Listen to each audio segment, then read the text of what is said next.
Hello friends, PSC energy ബൂസ്റ്ററിൻ്റെ online ക്ലാസ്സിലേക്ക് എല്ലാ ഉദ്യോഗാർത്ഥികൾക്കും സ്വാഗതം. ഇനി നമ്മൾ നോക്കുന്നത് 1857 ഇന്ത്യൻ ചരിത്ര വിപ്ലവമൊക്കെയാണ് നമ്മൾ നോക്കിക്കൊണ്ടിരുന്നത്. വിപ്ലവത്തിലെ പ്രധാന നേതാക്കളെക്കുറിച്ച് അതിൻ്റെ കണ്ടിന്യൂഷനാണ് നോക്കുന്നത്. അപ്പോൾ 57 വിപ്ലവത്തിൻ്റെ പ്രധാന നേതാക്കൾ.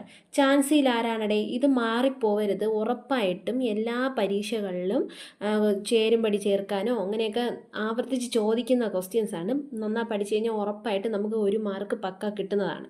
അപ്പോൾ ഝാൻസി റാണി ലക്ഷ്മിബായി, ഗോളിയോർ റാണി ലക്ഷ്മിബായി, താന്തിയ തോപ്പി ആരൊക്കെയാണ് പ്രധാന നേതാക്കൾ? എവിടെയൊക്കെയാണ് അവർ ഭരിച്ചിരുന്നത്, അല്ലെങ്കിൽ പ്രധാനമായിട്ടും ഭരിച്ചിരുന്നതല്ല, വിപ്ലവത്തെ നയിച്ചത് എന്നുള്ളതാണ് നോക്കുന്നത്. ഝാൻസിയിൽ ആരായിരുന്നു? റാണി ലക്ഷ്മിബായി. ഝാൻസിയിൽ റാണി ലക്ഷ്മിബായി, ഗോളിയോർ റാണി ലക്ഷ്മിബായി, താന്തിയ തോപ്പി. ബീഹാർ അല്ലെങ്കിൽ ആരാന്ന് ചോദിക്കാം. ബീഹാറിൽ ആരാണ്? കൻവർ സിംഗ്. ബീഹാർ കൻവർ സിംഗ്. ജഗദീഷ്പൂർ കൻവർ സിംഗ്. അപ്പോൾ ഝാൻസിയിൽ റാണി ലക്ഷ്മിബായി, ഇതേ റാണി ലക്ഷ്മിബായി തന്നെ എവിടെയുണ്ട്? ഗോളിയോറിലുണ്ട്, താന്തിയ തോപ്പിയും കൂടെ ഉണ്ട്. ബീഹാർ ആരാണ്? കൻവർ സിംഗ്. ജഗദീഷ്പൂർ കൻവർ സിംഗ്. അപ്പോൾ ബീഹാറിലും ജഗദീഷ്പൂരിലും കൻവർ സിംഗ് ആയിരുന്നു. ഡൽഹിയിൽ ഭക്ത് ഖാനാണ്, ജനറൽ ഭക്ത് ഖാൻ. ഡൽഹിയിൽ മറ്റൊരു പ്രധാനപ്പെട്ട ആളാണ് നമ്മുടെ ബഹദൂർ ഷാ സെക്കൻഡ്, അല്ലേ? ബഹദൂർ ഷാ സെക്കൻഡ്. അപ്പോൾ ഡൽഹിയിൽ ജനറൽ ഭക്ത് ഖാനും ഉണ്ട്, ബഹദൂർ ഷാ സെക്കൻഡും ഉണ്ട്. അസമിൽ ആരാണ്? അസമിൽ മണിറാം, അല്ലേ? മണിറാം, ദിവാൻ മണിറാം. മീററ്റ് കദം സിംഗ്. മീററ്റിൽ കദം സിംഗ്. അപ്പോൾ ഝാൻസി റാണി ലക്ഷ്മിബായി, ഗോളിയോർ റാണി ലക്ഷ്മിബായി, താന്തിയ തോപ്പി. ബീഹാർ കൻവർ സിംഗ്, ജഗദീഷ്പൂർ കൻവർ സിംഗ്, ഡൽഹി ഭക്ത് ഖാൻ, ബഹദൂർ ഷാ സെക്കൻഡ്. അസം മണിറാം. മീററ്റ് കദം സിംഗ്. കാൺപൂർ നാനാ സാഹിബ്, താന്തിയ തോപ്പി. ലക്നൗ ബീഗം ഹസ്രത്ത് മഹൽ, ബിർജിസ് ഖ്വാദർ. ആഗ്രയിൽ ആരാണ്? ആഗ്രയിലും ഔധിലും, ശ്രദ്ധിക്കണേ, ആഗ്രയിലും ഔധിലും ലക്നൌവിലും ബീഗം ഹസ്രത്ത് മഹലാണ്. അപ്പോൾ ലക്നൗ, ആഗ്ര, ഔധ് ആരാണ്? ബീഗം ഹസ്രത്ത് മഹൽ. ഫൈസാബാദ് ആരാണ്? ഫൈസാബാദ് മൗലവി അഹമ്മദുള്ള. ബറേലി റോഹിൽഖണ്ഡ് ആരാണ്? ഖാൻ ബഹദൂർ ഖാൻ. ബറേലിയിലാണ് ഖാൻ ബഹദൂർ ഖാൻ. ബറോത്ത് പർഗാനയിലാണ്? ബറോട്ട് പർഗാന ഷാമൽ. ഹരിയാനയിൽ റാവൂത്തുല്ലാറാം. അപ്പോൾ ഒന്നുകൂടെ ശ്രദ്ധിച്ചോ. ഝാൻസി, ഗോളിയോർ റാണി ലക്ഷ്മിബായി, ഗോളിയോറിൽ താന്തിയ തോപ്പി കൂടെ ഉണ്ട്. ബീഹാർ കൻവർ സിംഗ്, ബീഹാറും ജഗദീഷ്പൂറും കൻവർ സിംഗ്. ഡൽഹി ജനറൽ ഭക്ത് ഖാനും ബഹദൂർ ഷാ സെക്കൻഡും. അസമിലെ മണിറാം. മീറത്തിൽ കദം സിംഗ്. കാൺപൂരിൽ നാനാ സാഹിബും താന്തിയ തോപ്പിയും. ലക്നൌവിലും ആഗ്രയിലും ഔധയിലും ആരാണ്? ബീഗം ഹസ്രത്ത് മഹൽ. ഫൈസാബാദ് മൗലവി അഹമ്മദുള്ള. ബറേലി റോഹിൽഖണ്ഡ് ഖാൻ ബഹദൂർ ഖാൻ. ബറോത്ത് പർഗാന ആരാണ്? ഷാമാൽ. ഹരിയാന റാവുത്തുലാറാം. രാജസ്ഥാനിൽ ആരാണ്? ജയദയാൽ ഹർദയാൽ. മധുരയിൽ ദേവി എന്ന് ഓർത്താൽ മതി. മധുരയിൽ ദേവി സിംഗ്. അലഹബാദിൽ ആരാണ്? ലിയാഖത്ത് അലി. മാൻഡസോറിൽ ആരാ? ഫിറോസ് ഷാ. മൊറാദാബാദ് അബ്ദുൽ അലി ഖാൻ. ഇപ്പോൾ ഇത്രയും മറന്നു പോകരുത്. ഇനി നമ്മൾ ഓർത്തിരിക്കേണ്ട പ്രധാനപ്പെട്ട ഫാക്ടേഴ്സ് ആണ്, ഒന്ന് ശ്രദ്ധിക്കണേ, നോട്ട് ചെയ്ത് പഠിക്കണം. 1857 വിപ്ലവ സമയത്തെ ബ്രിട്ടീഷ് ഗവർണർ ജനറൽ, ഇതിൽ കൺഫ്യൂഷൻ വരരുത്. ബ്രിട്ടീഷ് ഗവർണർ ജനറൽ ആരാണ്? കാനിങ് പ്രഭു. 1857 വിപ്ലവ സമയത്തെ ബ്രിട്ടീഷ് ഗവർണർ ജനറൽ കാനിങ് പ്രഭു. 1857 വിപ്ലവത്തിൻ്റെ സമയത്ത് ബ്രിട്ടീഷ് പ്രധാനമന്ത്രി പാമേഴ്സ്റ്റൺ പ്രഭു. അപ്പോൾ ശ്രദ്ധിച്ചോ, ബ്രിട്ടീഷ് ഗവർണർ ജനറൽ കാനിങ് പ്രഭു, ബ്രിട്ടീഷ് പ്രധാനമന്ത്രി പാമേഴ്സ്റ്റൺ പ്രഭു. 1857 വിപ്ലവത്തിൻ്റെ സമയത്ത് ബ്രിട്ടീഷ് രാജ്ഞി ആരാണ്? വിക്ടോറിയ രാജ്ഞി. 57 വിപ്ലവം ആരംഭിക്കുമ്പോൾ ബ്രിട്ടീഷ് സൈനിക തലവൻ ജോർജ് ആൻസൺ 1857 മെയ് 27 അന്തരിച്ചു കേട്ടോ. അപ്പോൾ 1857 വിപ്ലവം ആരംഭിക്കുമ്പോൾ ബ്രിട്ടീഷ് സൈനിക തലവൻ ആരായിരുന്നു? ജോർജ് ആൻസൺ. മെയ് 10 വിപ്ലവം ആരംഭിച്ചത്. 1857 കലാപം അവസാനിക്കുമ്പോൾ ബ്രിട്ടീഷ് സൈനിക തലവൻ കോളിൻ ക്യാമ്പലായി. ആരായി? കോളിൻ ക്യാമ്പലായി. ഇത്രയും മറക്കരുത്. ഇനി നോക്കേണ്ടത് രാജ്ഞിയുടെ വിളംബരമാണ്, അല്ലേ? രാജ്ഞിയുടെ വിളംബരം. ഇന്ത്യയിലെ ജനങ്ങൾക്കായി വിക്ടോറിയ രാജ്ഞി പുറപ്പെടുവിച്ച വിളംബരം അറിയപ്പെടുന്നതാണ് 1858 രാജ്ഞിയുടെ വിളംബരം എന്ന് പറയുന്നത്. ഇന്ത്യൻ ജനതയുടെ മാഗ്ന കാർട്ട എന്നറിയപ്പെടുന്ന വിളംബരമാണ് 1858 വിളംബരം. ഈസ്റ്റ് ഇന്ത്യ കമ്പനിക്ക് ഭരണം നഷ്ടപ്പെടാൻ കാരണമായ ആക്ട് ഏതാണ്? 1858 government of India act. East India കമ്പനിക്ക് ഇങ്ങനെ ചോദിക്കും, ഈസ്റ്റ് ഇന്ത്യ കമ്പനിക്ക് ഭരണം നഷ്ടപ്പെടാൻ കാരണമായ act 1858 government of India act. 1858 വിപ്ലവത്തിൻ്റെ ഫലമായി ഇന്ത്യയുടെ ഭരണാധികാരിയായ ബ്രിട്ടീഷ് രാജ്ഞി ആരാണ്? ഇന്ത്യയുടെ ഭരണാധികാരിയായ ബ്രിട്ടീഷ് രാജ്ഞി ആരാണ്? വിക്ടോറിയ രാജ്ഞി അല്ലേ. മുഗൾ ഭരണത്തിൻ്റെ പൂർണ്ണപതനത്തിന് കാരണമായ വിപ്ലവമാണ് ഏതെന്ന് പറയുന്നത് 1857 വിപ്ലവം എന്ന് പറയുന്നത്. അപ്പോൾ ഈ രാജ്ഞിയുടെ വിളംബരം കഴിഞ്ഞാൽ അടുത്ത് നമ്മൾ ശ്രദ്ധിക്കേണ്ട ഒരു കാര്യമാണ് government of India act 1858. Okay, അപ്പോൾ 1858 രാജ്ഞിയുടെ വിളംബരം, ക്യൂൻസ് പ്രൊക്ലമേഷൻ അറിയപ്പെട്ട മറ്റൊരു പേരാണ് എന്തെന്ന് പറയുന്നത് ഗവൺമെൻറ് ഓഫ് ഇന്ത്യ ആക്ട് 1858 എന്ന് പറയുന്നത്. Act for the better government of India എന്നറിയപ്പെട്ടത് ഏതാണ്? Government of India act 1858. 1858 നിയമം പാർലമെന്റിൽ അവതരിപ്പിച്ച ബ്രിട്ടീഷ് പ്രധാനമന്ത്രിയാണ് പാൽമേർസ്റ്റൺ പ്രഭു. Act for the better government of India പാസ്സാക്കപ്പെട്ടത് എന്നാണ് 1858 ഓഗസ്റ്റ് 2. ഓഗസ്റ്റ് 2. അപ്പോൾ act for the better government of India എന്നറിയപ്പെട്ട നിയമമാണ് 1858 ഗവൺമെന്റ് ഓഫ് ഇന്ത്യ ആക്ട് 1858. 1858 നിയമം പാർലമെന്റിൽ അവതരിപ്പിച്ച ബ്രിട്ടീഷ് പ്രധാനമന്ത്രി ആരാ? പാൽമേർസ്റ്റൺ പ്രഭു. Act for the better government of India പാസ്സാക്കപ്പെട്ടത് 1858 ഓഗസ്റ്റ് 2. പുതിയ നിയമപ്രകാരം ഇന്ത്യയുടെ ഭരണ നിർവഹണത്തിന് നിയമിക്കപ്പെട്ട ഉന്നത പദവിയാണ് എന്ത്? Secretary of state for India എന്ന് പറയുന്നത്. ആദ്യത്തെ secretary of state for India ആരാ? എഡ്വേർഡ് ഹെൻറി സ്റ്റാൻലിയാണ്. ഏറ്റവും കൂടുതൽ കാലം secretary of state for India ആയത് ആരാണ്? George Hamilton. ഏറ്റവും കൂടുതൽ കാലം എന്ന് ചോദിച്ചാൽ ആരാ? George Hamilton. ആദ്യത്തെ സെക്രട്ടറി സ്റ്റേറ്റ് ഫോർ ഇന്ത്യ എന്ന് പറയുന്നത് ആരാണ്? ഹെൻറി സ്റ്റാൻലിയാണ്. ഏറ്റവും കൂടുതൽ കാലം എന്ന് ചോദിച്ചാൽ ആരാണിത്? George Hamilton. അവസാനത്തെ ശ്രദ്ധിച്ചോ, അവസാനത്തെ secretary of state for India എന്നറിയപ്പെടുന്ന ആരാണ്? William Francis Hare. Okay, secretary of state for ഇന്ത്യയെ ഭരണകാര്യങ്ങളിൽ സഹായിക്കാനായി രൂപീകരിച്ച ഇന്ത്യൻ കൗൺസിലെ അംഗങ്ങളുടെ എണ്ണം എത്രയാണ്? 15. ഇന്ത്യൻ ജനതയുടെ വിമോചനത്തിൻ്റെ മാഗ്ന കാർട്ട അറിയപ്പെടുന്നതാണ് എന്തെന്ന് പറയുന്നത് 1858 വിക്ടോറിയ രാജ്ഞിയുടെ വിളംബരം എന്ന് പറയുന്നത്.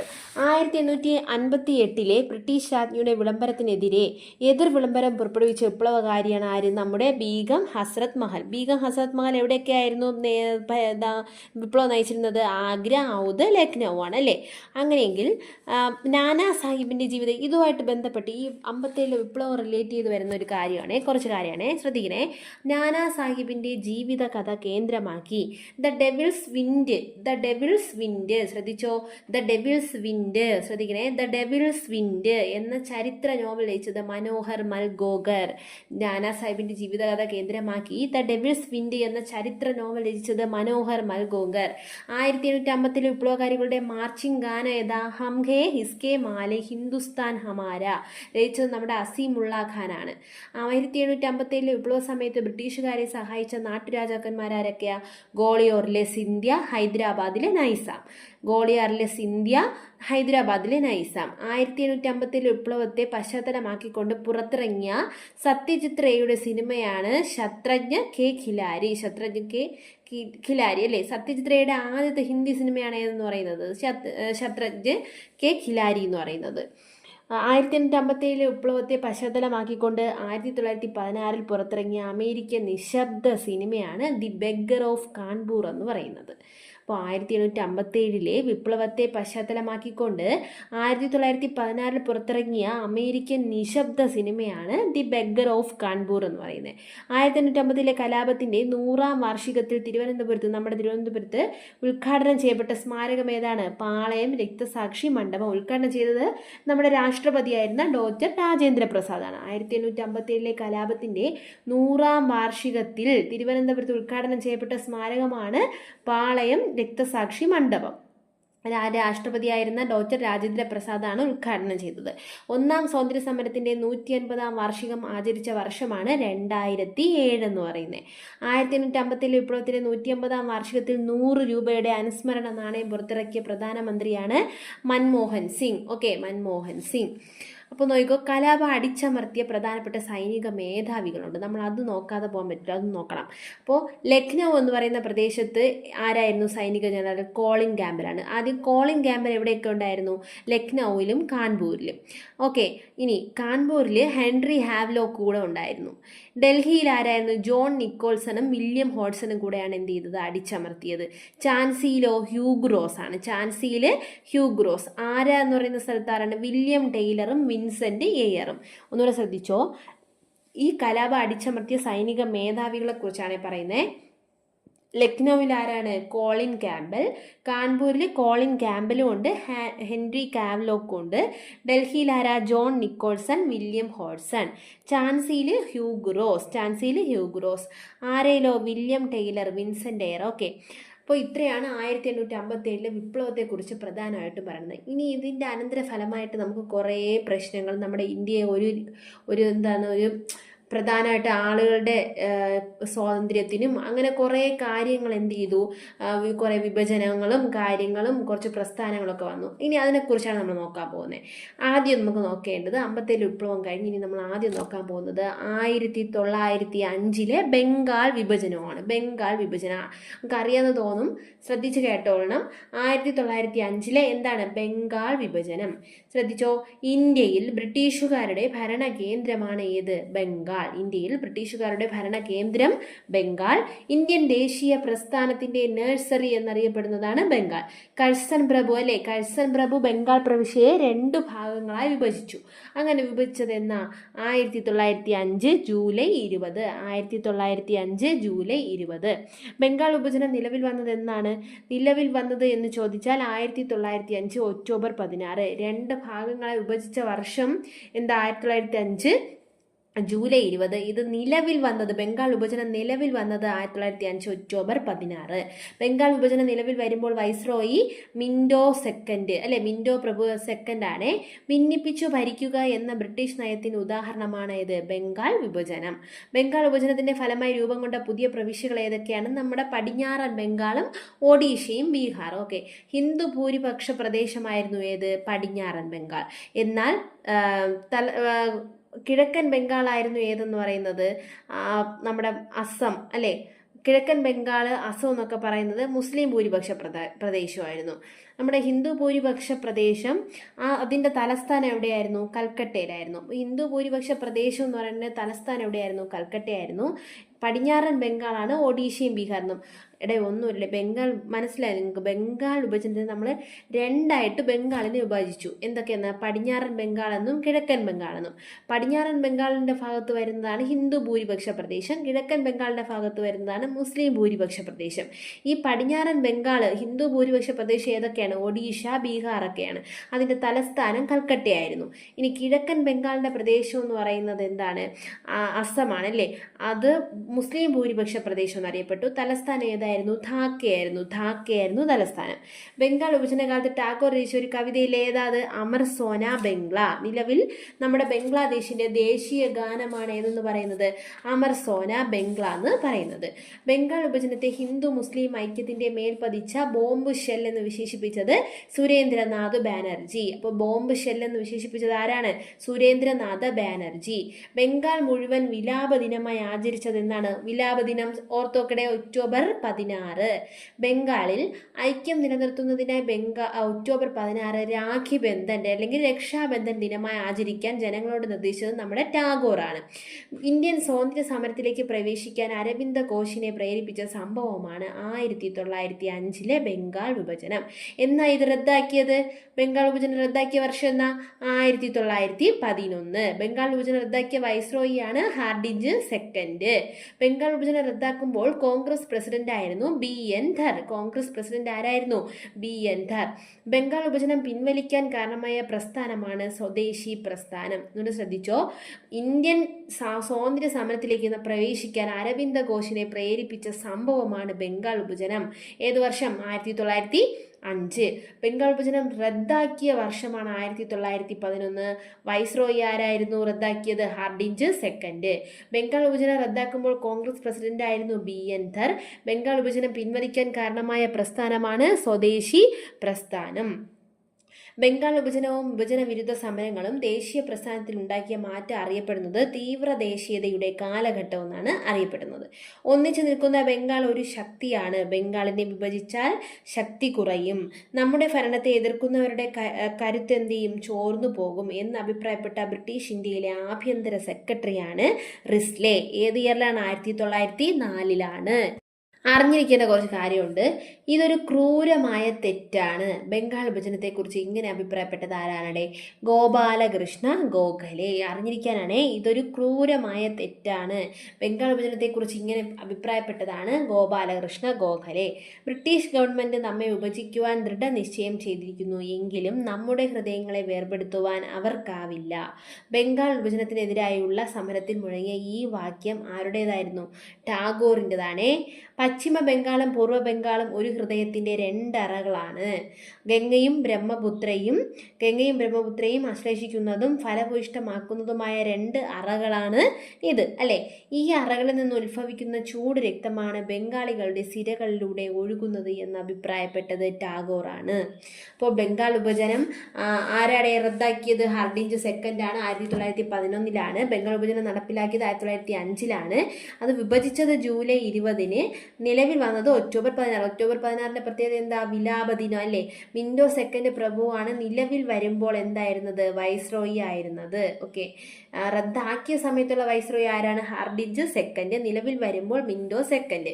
ഭിന്നിപ്പിച്ച് ഭരിക്കുക എന്ന ബ്രിട്ടീഷ് നയത്തിന് ഉദാഹരണമാണ് നമ്മുടെ ബംഗാൾ വിഭജനം. ഏതൊക്കെയായിട്ടാണ് തിരിച്ചത്? പടിഞ്ഞാറൻ ബംഗാൾ എന്നും കിഴക്കൻ ബംഗാൾ എന്നും. ബംഗാൾ വിഭജന കാലത്ത് ടാഗോർ രചിച്ച കവിതയാണ് അമർ സോന ബംഗ്ല. ഓക്കെ, അമർ സോന ബംഗ്ല. ലോക വിലാപ ദിനമായി ആചരിക്കുന്നത് എന്നാണ്? ഒക്ടോബർ 16 ഇന്ത്യൻ സ്വാതന്ത്ര്യ സമരത്തിലേക്ക് പ്രവേശിക്കാൻ അരബിന്ദ ഘോഷിനെ പ്രേരിപ്പിച്ച സംഭവമാണ് 1905 ബംഗാൾ വിഭജനം എന്ന് പറയുന്നത്. ബംഗാൾ വിഭജനം പിൻവലിക്കാൻ കാരണമായ പ്രസ്ഥാനം ഏതാണ്? സ്വദേശി പ്രസ്ഥാനം. അപ്പോൾ ഒന്നിച്ചു നിൽക്കുന്ന ബംഗാൾ ഒരു ശക്തിയാണ്, അതിനെ വിഭജിച്ചാൽ ശക്തി കുറയും എന്നൊക്കെ പറഞ്ഞത് ആരാ? റിസ്ലെ. 1904. ഓക്കെ, അപ്പോൾ അടുത്ത് നോക്കേണ്ടത് സ്വദേശി പ്രസ്ഥാനം. അടുത്ത് നോക്കേണ്ട ഭാഗം ഏതാ? സ്വദേശി പ്രസ്ഥാനം. ഓക്കെ, സ്വദേശി പ്രസ്ഥാനം 1905 ബംഗാൾ വിഭജനത്തെ തുടർന്ന് ഉയർന്നു വന്ന പ്രസ്ഥാനമാണ്. സ്വദേശി പ്രസ്ഥാനം ആരംഭിച്ചത് 1905 ഓഗസ്റ്റ് 7 കൽക്കട്ട ടൗൺ ഹാളിൽ ചേർന്ന ഒരു പൊതുയോഗത്തിൽ വെച്ചാണ്. സ്വദേശി പ്രസ്ഥാനം അറിയപ്പെടുന്ന മറ്റൊരു പേരാണ് എന്ത്? വന്ദേ മാതരം പ്രസ്ഥാനം. സ്വദേശി പ്രസ്ഥാനത്തിൻ്റെ പ്രധാന ലക്ഷ്യം വിദേശ വസ്തുക്കളെ ബഹിഷ്കരിക്കുക, സ്വദേശ വസ്തുക്കളെ എന്ത് ചെയ്യുക? പ്രോത്സാഹിപ്പിക്കുക. വിദേശ വസ്തുക്കളെ ബഹിഷ്കരിക്കുക, സ്വദേശ വസ്തുക്കളെ പ്രോത്സാഹിപ്പിക്കുക. സ്വദേശി പ്രസ്ഥാനം ആരംഭിച്ച ഓഗസ്റ്റ് 7 കേന്ദ്ര സർക്കാർ ആചരിക്കുന്നത് എന്തായിട്ടാണ്? ദേശീയ കൈത്തറി ദിനം. 2015 മുതലാണ് ഇത് ആചരിച്ചു തുടങ്ങിയത്. ഓഗസ്റ്റ് 7 ലോക എന്താണ്? ദേശീയ കൈത്തറി ദിനം. സ്വദേശി പ്രസ്ഥാനത്തിൻ്റെ ചിഹ്നം എന്നറിയപ്പെടുന്നത് ചർക്കയാണ്. സ്വദേശി പ്രസ്ഥാനത്തിൻ്റെ ചിഹ്നം ചർക്ക. പിന്നെന്താ? സ്വദേശി പ്രസ്ഥാനത്തിൻ്റെ ഗാനം എന്നറിയപ്പെടുന്നത് വന്ദേ മാതരം. സ്വദേശി പ്രസ്ഥാനത്തിൻ്റെ ഗാനം വന്ദേ മാതരം. സ്വദേശി പ്രസ്ഥാനം ഉദയം ചെയ്തത് ഏത് വൈസ്രോയുടെ കാലത്താണ്? കഴ്സൺ പ്രഭു. ബ്രിട്ടീഷ് സാമ്പത്തിക നയങ്ങൾ ഇന്ത്യയെ എങ്ങനെ ദരിദ്രമാക്കുന്നുവെന്ന് സാധാരണക്കാരനെ ബോധ്യപ്പെടുത്തിയ ആദ്യകാല നേതാക്കന്മാരാണ് ദാദാഭായ് നവറോജി, ഗോപാലകൃഷ്ണ ഗോഖലെ, രമേശ് ചന്ദ്രോത്ത്. ഇന്ത്യയുടെ സാമ്പത്തിക ചോർച്ച തടയുന്നതിനായി നേതാക്കന്മാർ മുന്നോട്ട് വെച്ച ആശയമാണ് സ്വദേശിവൽക്കരണം. സ്വദേശി പ്രസ്ഥാനവുമായി ബന്ധപ്പെട്ട് ആദ്യമായി വിദേശ വസ്തുക്കൾ ബഹിഷ്കരിക്കാൻ ആഹ്വാനം മുഴക്കിയത് കൃഷ്ണകുമാർ മിത്രയാണ്. കൃഷ്ണകുമാർ മിത്ര. വിദേശ വസ്തു ബഹിഷ്കരണത്തിൻ്റെ ആഹ്വാനം പ്രത്യക്ഷപ്പെട്ട കൃഷ്ണകുമാർ മിത്രയുടെ മാസികയാണ് സഞ്ജീവനി. ഏതാണ്? സഞ്ജീവനി. സ്വദേശി പ്രസ്ഥാനത്തിൻ്റെ കാലത്ത് സ്വദേശി വസ്ത്ര പ്രചാരണി സഭ സ്ഥാപിച്ചത് ബാലഗംഗാധര തിലകാണ്. സ്വദേശി പ്രസ്ഥാനത്തിൻ്റെ കാലത്ത് ബംഗാളിൽ സ്ഥാപിക്കപ്പെട്ട നാഷണൽ കോളേജിൻ്റെ പ്രിൻസിപ്പളാണ് അരബിന്ദ ഘോഷ്. ഇന്ത്യക്കാർക്ക് വേണ്ടി ഒരു ദേശീയ പാഠ്യ പദ്ധതിക്ക് രൂപം നൽകിയത് സതീഷ് ചന്ദ്ര മുഖർജിയാണ്. ഓക്കെ, സതീഷ് ചന്ദ്ര മുഖർജി. ബംഗാൾ കെമിക്കൽ സ്വദേശി സ്റ്റോഴ്സ് ഇമ്പോർട്ടൻ്റ് ആണ്. ബംഗാൾ കെമിക്കൽ സ്വദേശി സ്റ്റോഴ്സ് എന്ന പേരിൽ ഔഷധ കമ്പനി സ്ഥാപിച്ചത് പ്രഫുല്ല ചന്ദ്ര റേ. PC റേ, മാറിപ്പോവരുത്, PC റേ. സ്വദേശി പ്രസ്ഥാനത്തിൻ്റെ കാലത്ത് CR ദാസ് രൂപം കൊടുത്ത സംഘടന ഏതാ? സ്വദേശി മണ്ഡലി. അപ്പോൾ CR ദാസ് ആണെങ്കിൽ സ്വദേശി മണ്ഡലി. സ്വദേശി മിത്രൻ എന്ന പത്രം സ്ഥാപിച്ചത് G Subramania Iyer. National soap factory ആരംഭിച്ചത് എവിടെയാണ്? നീൽ രത്തൻ സർക്കാർ. സ്വദേശി പ്രസ്ഥാന കാലത്ത് പ്രവർത്തിച്ചിരുന്ന ഏറ്റവും വലിയ സന്നദ്ധ സംഘടനയാണ് സ്വദേശി ബാന്ധവ് സമിതി. സ്വദേശി ബാന്ധവ് സമിതിയുടെ സ്ഥാപകനായ അശ്വിനി കുമാർ ദത്ത്. ഇത് നമ്മുടെ ഈ സ്വദേശി പ്രസ്ഥാനം 1907 സ്വദേശി പ്രസ്ഥാനം പറയുമ്പോൾ പ്രധാനമായിട്ട് പഠിക്കുന്ന ഒരു വ്യക്തിത്വമാണ് VO ചിദംബരം പിള്ള. കപ്പലോട്ടിയ തമിഴൻ അല്ലേ? കപ്പലോട്ടിയ തമിഴൻ എന്നറിയപ്പെടുന്ന വ്യക്തി. സ്വദേശി പ്രസ്ഥാനത്തിന്റെ കാലത്ത് സ്വദേശി സ്റ്റീം നാവിഗേഷൻ കമ്പനി സ്ഥാപിച്ചു. സ്വദേശി സ്റ്റീം നാവിഗേഷൻ കമ്പനി ആരംഭിച്ച വർഷം 1906. സ്വദേശി സ്റ്റീം നാവിഗേഷൻ കമ്പനിയുടെ ആസ്ഥാനം തൂത്തുക്കുടി. തമിഴ്നാട്ടിൽ സ്വദേശി പ്രസ്ഥാനത്തിന് നേതൃത്വം നൽകിയത് ആരാ? VO ചിദംബരം പിള്ള. പ്രാദേശിക കച്ചവടക്കാരിൽ നിന്ന് പിരിച്ചെടുത്ത് 6 ലക്ഷം രൂപ മുതൽ മുടക്കി സ്വദേശി സ്റ്റീം നാവിഗേഷൻ കമ്പനി സ്ഥാപിച്ചു. ഓക്കെ, ചിദംബരം പിള്ളയുടെ കപ്പലുകൾ സർവീസ് നടത്തിയിരുന്നത് തൂത്തുക്കുടിക്കും കൊളംബോയ്ക്കും ഇടയിലാണ്. സ്വദേശി ബാന്ധവ് സമിതി സ്ഥാപിക്കപ്പെട്ടത് എവിടെയാണ്? ബെരിസാളിൽ, ഇപ്പോൾ ബംഗ്ലാദേശിലാണ്. സ്വദേശി പ്രസ്ഥാനത്തിന്റെ ആശയങ്ങൾ ജനങ്ങളിൽ എത്തിക്കാൻ ഉപയോഗിച്ചിരുന്ന പരമ്പരാഗത നാടക രൂപമാണ് ജാത്ര. ജാത്ര. സ്വദേശി പ്രസ്ഥാനത്തിന്റെ കാലത്ത് ഭാരതമാത എന്ന വിഖ്യാത ചിത്രം വരച്ച ചിത്രകാരനാണ് അബനീന്ദ്രനാഥ ടാഗോർ. അപ്പോൾ സ്വദേശി പ്രസ്ഥാനത്തിന്റെ നേതാക്കൾ നോക്കാം. പഞ്ചാബിൽ ആരാ? ലാലാ ലജ്പത് റായ്. ഡൽഹിയിൽ സയ്യിദ് ഹൈദർ റാസ. മദ്രാസ് VO ചിദംബര പിള്ള. ആന്ധ്ര ഹരി സർവോത്തമ റാവു. മഹാരാഷ്ട്രയിൽ ബാലഗംഗാധര തിലക്. അപ്പോൾ ഇത്രയുമാണ് സ്വദേശി പ്രസ്ഥാനത്തെക്കുറിച്ച് പറയാനുള്ളത്. അപ്പോൾ 1857 വിപ്ലവത്തിലെ കാര്യങ്ങളെല്ലാം നോക്കി. അത് സ്വദേശി പ്രസ്ഥാനമാണ് നോക്കിയത്. അതിൽ നമ്മൾ ആരെ പറഞ്ഞു? VO ചിദംബര പിള്ളയെ പറഞ്ഞു. VO ചിദംബര പിള്ള. അപ്പോൾ ഇത്രയും നമുക്ക് നോക്കാം. ബാക്കി എന്താണ് അടുത്ത ക്ലാസ്സിൽ നമുക്ക് പഠിച്ചു പോവാം. ഇത്രയും നന്നായിട്ട് ഫോളോ ചെയ്ത് നന്നായിട്ട് പഠിക്കുക. എല്ലാവരും മാക്സിമം ക്ലാസ്സുകൾ ഷെയർ ചെയ്യുക. Thank you for watching.